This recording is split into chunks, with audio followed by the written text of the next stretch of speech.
See, another sabotager, another program that's stuck in our mind. How many people here have ever created an expectation for another human being? Raise your hand, be honest. How many of you have created an expectation for another human being, comma, never shared the expectation with them? So when they don't fulfill the expectation that you never told them about, who are you upset at? How does that make any sense? But you do it your whole entire life. Some of you are thinking about your husbands or boyfriends or both, whatever, one life, live life, whatever.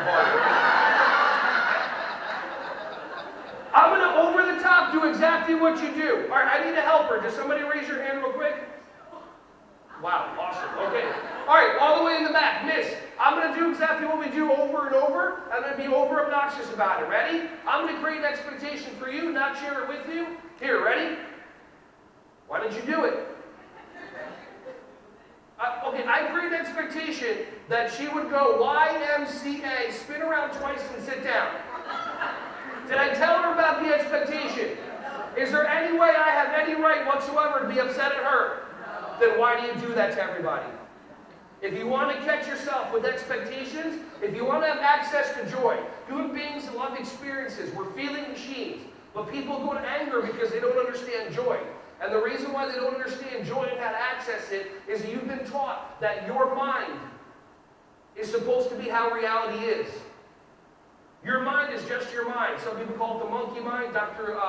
Steve Peters calls it the chimp paradox. You're literally believing that what you say is how it's supposed to be.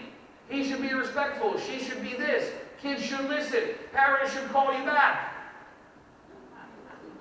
How many of you have ever had a child doing their fake crying? You know, they don't know tears are supposed to happen. So they're, and you're sitting there going, relax, breathe in. How many of you, if your significant other told you, you're in an argument, your significant other told you, honey, relax.